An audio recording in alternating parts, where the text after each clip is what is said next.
Medzištátny vlak Regional Express 2516 železničnej spoločnosti Slovensko zo smeru Marche a Devínska Nová Ves pravidelný príchod 13 hodín 23 minút príde k nástupišťu 2 Koľaj 4. Der internationale Regional Express Zug 2516 aus der Richtung Marche in Devínska Nová Ves, regelmäßige Ankunft um 13:23 Uhr, kommt auf den Bahnsteig Nummer 2, Gleis Nummer 4 an.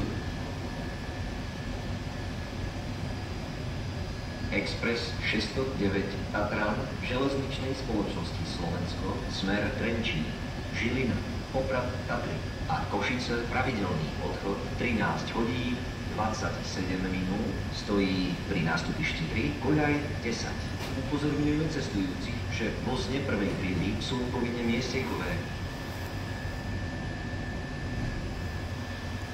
Osobný vlak železničnej spoločnosti Slovensko smer Malacky a Kúty pravidelný odchod 13 hodín 27 minút stojí pri nástupišti 4 Koľaj 18.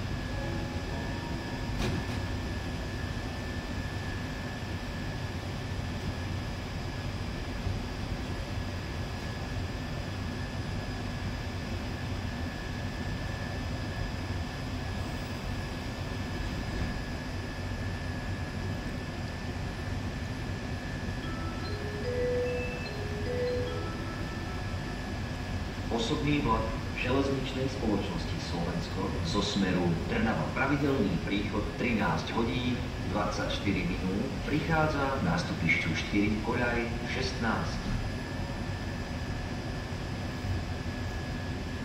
Medzištátny vlak Regional Express 2516 železničnej spoločnosti Slovensko zo smeru Marche a Devínska Nová Ves pravidelný príchod 13 hodín 23 minút prichádza k nástupišťu 2 Koľaj 4.